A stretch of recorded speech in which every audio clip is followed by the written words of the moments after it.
안녕하십니까 구독자 여러분. 오늘은 24년 6월 23일입니다. 전국 영업용 화물차 번호판 시세 좀 알아보고 있습니다. 먼저 대표님 본인 소개 좀 해주세요. 예, 안녕하세요. 전국구 영업용 칼산상사 이원복입니다.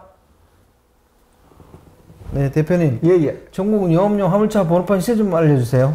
예, 개인 소형부터 말씀드릴게요. 개인 소형은 1.5톤 이하를 개인 소형이라고 그러는데 전주와 더 큰 차이 없이 2,980만원 선에 거래되고 있고요. 개인 중형은 1.5톤 초과 16톤 이하를 개인 중형이라고 그러는데 전주와 동일하게 2,700에서 2,750선에 거래되고 있습니다. 개인 대형은 3,500만원, 개인 25톤은 3,700만원, 일반 25톤은 3,800만원, 출애라는 6,500만원, 일반 5톤은 3,300만원, 일반 11톤은 3,600만원, 덤프 오더는 3,700만원에 거래되고 있습니다. 네, 개인 중형은 2,700만원도 있고 2,750만원도 있습니다. 이건 왜 그런 건가요? 쉽게 말해서 연식의 차이죠. 네네네. 영업용 번호판은 아무거나 사서 그냥 막 붙이는 게 아니에요. 네네네. 본인이 현재 가지고 있는 차량보다 연식이 더 낮아야 된다고. 네. 낮은 연식의 번호판은 우리가 좀 비싸게 파는 거죠.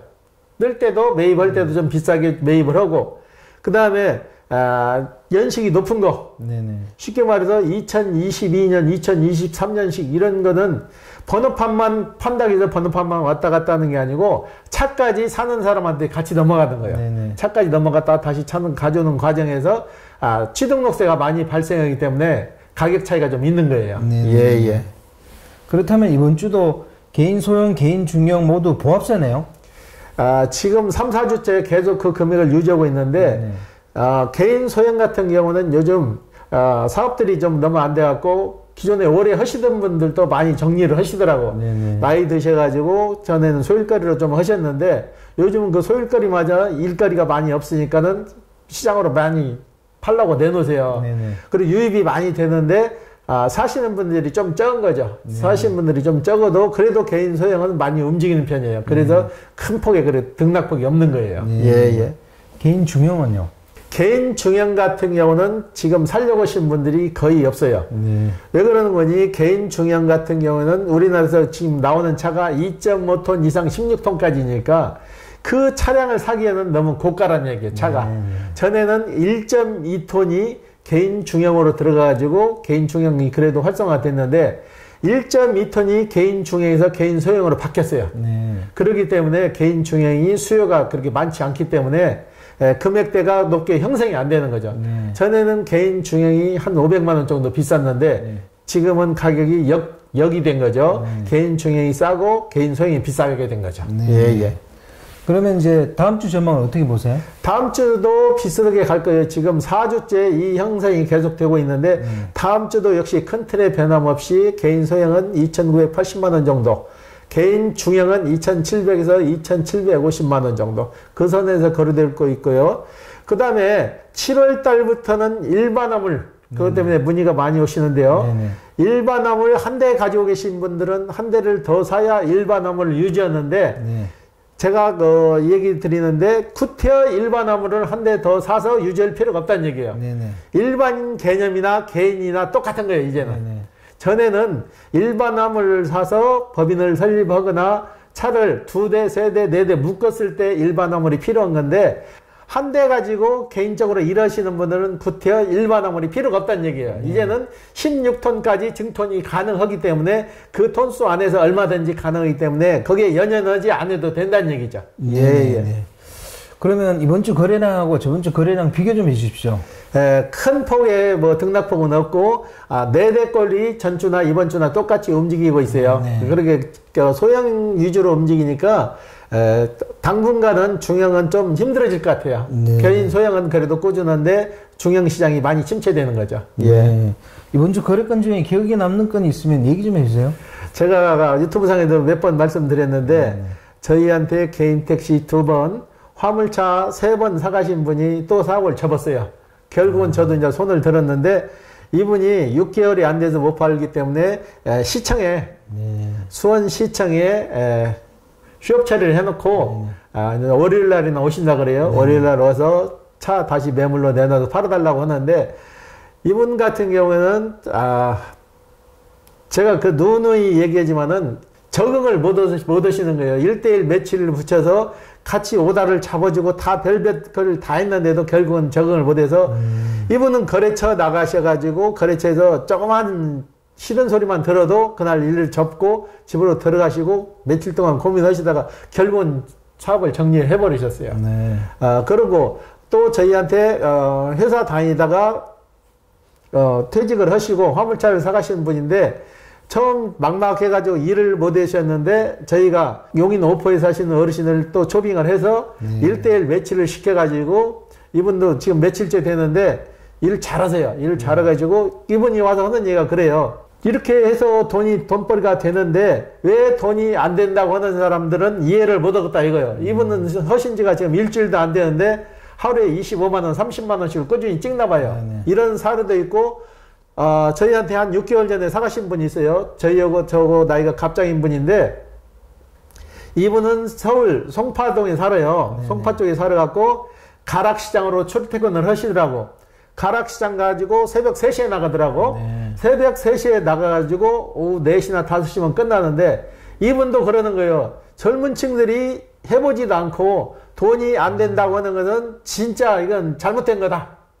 내가 해보니까 돈 되더라 이거예요. 몸이 힘들어서 그렇지 본인도 그래요. 그냥 30만원 정도는 무난히 벌 수 있겠더라.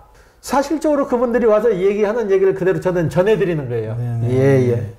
어떤 직업이나 이렇게 성공한 사람이 있고 또 안 된 사람이 있고 이런 게 계속 공존하는 거 아니에요, 그죠? 그렇죠. 적응 못하면은 일이 없는 거고 하기 싫은 거고 거기에 쉽게 적응을 해서 긍정적인 마인드를 가지고 계신 분들은 빨리 적응을 하고 큰 돈벌이는 안 되더라도 어느 정도 금액은 유지가 된다는 얘기죠. 예.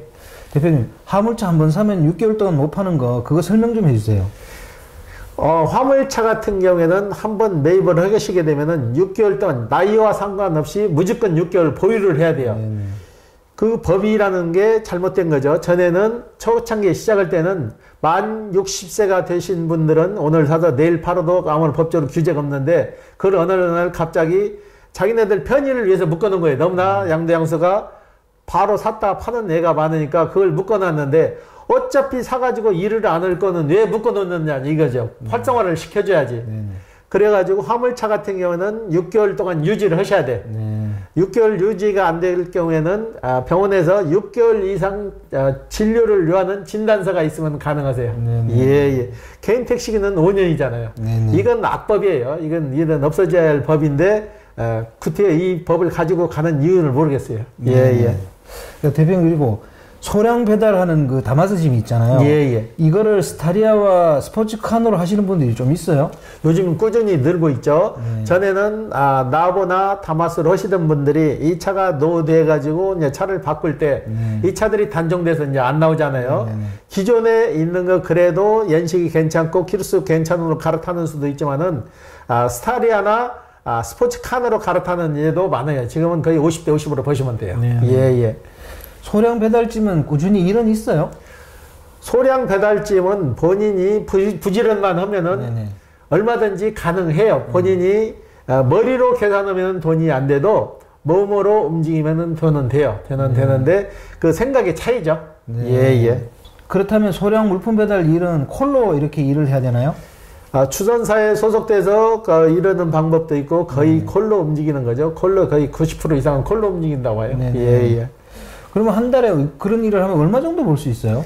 일정 금액은 저희가 제시하게 되면 자꾸 우리 구독자분들이 오해를 하시더라고. 뭐 짜고 하는 거 아니냐. 그러지만 실질적으로 하시는 분들은 하루에 30만 원 이상 하시는 분도 대다수가 많이 있어요. 76살 드신 분들도 저희한테 사가시는 분이 몇 분 되는데 이분들의 일은 더 잘하셔. 이분들은 머리로 계산하지 않고 본인이 움직여서 새벽에 일찍 나와서 열심히 하기 때문에 돈이 되는 거지. 이 화물이라는 것은 머리로 계산해서는 돈이 안 되는 거예요. 바퀴가 움직여서 돈이 되는 거지 머리로 계산하면 일이 없는 거고 하루 종일 힘든 거예요. 이 소량 물품 배달 일은 여러 개를 합치해야 좀 돈이 되잖아요. 그렇죠. 하나 가지고 달랑달랑 뭐 쉽게 말해서 스타리아나 칸이 물건 하나가 싣고 나가서는 그거는 적자죠. 네. 기름값도 안 되는 거고 보통 베테랑들은 한번 나갈 때 세 짐, 네 짐을 차더라고. 네.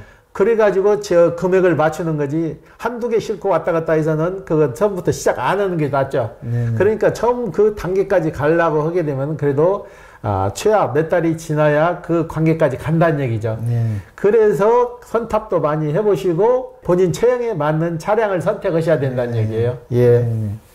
소량 물품 배달에 최적화된 게 스타리아인가요? 아니면 스포츠칸인가요? 장단점이 좀 있죠.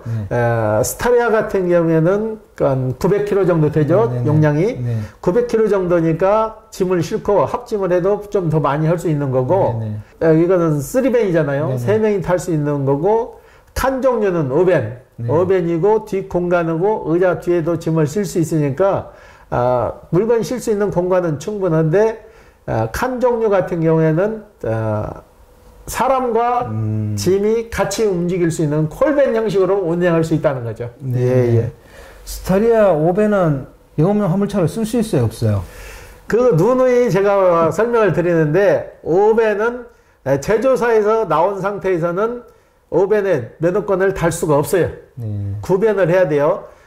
처음에 새 차 뽑았을 때 구변 회사에 들어가서 뒷 공간을 잘라야 돼요. 뒷 공간을 잘라서 픽업 트럭 마냥 화물 공간을 만들어 놓고 하드탑을 씌우면은 가능해서요. 예, 그러기 전에는 5배는 영업용 번호판을 달 수가 없어요. 예, 예. 소량 물품 배달 일을 스타리아나 스포츠칸으로 하시려는 분들에게 조언 좀 해주십시오. 일단은 스포츠칸이나 스타리아 같은 경우에는 소량 배달을 하더라도 일단은 합짐을 해야 돼요. 어느 정도 경험이 쌓아지고 합짐을 해서 수지타산을 맞추는 거지 한 번 싣고 가서 수지타산을 맞추는 차량이 아니에요. 그렇기 때문에 그 차량 특성을 잘 이해하시고 칸을 사시든 스타리아를 사셔서 시작하셔야 돼요. 예, 예. 주선사에서 이렇게 합침할 수 있도록 해줘요? 지금은 오다장에 코를 뜨게 되면은 급한 짐이 있고 좀 천천히 가는 짐도 있으니까 경험에서 우러나는 거죠. 빨리 갈 짐을 저렇게 하게 되면 합짐을 많이 해서는 안 되고 빨리 갈 짐은 빨리 가기 위해서 부르는 거니까 그 파악을 잘 하셔야 되죠. 화주가 이건 좀 천천히 가도 됩니다 하면 합짐을 몇 개 해도 상관이 없지만은 빨리 가는 물건은 합짐을 몇 개 해서는 안 되는 거죠. 그걸 먼저 가야 되기 때문에. 그렇다면 합짐엔 조금의 요령이 필요한 거네요, 그죠? 그렇죠. 노하우가 생겨야 합짐이 가능한 거죠. 예, 예. 오늘 인터뷰 감사드립니다. 예. 네, 구독자 여러분, 오늘은 24년 6월 23일입니다. 화물차 번호판 시세에 큰 등락은 없는 것 같습니다.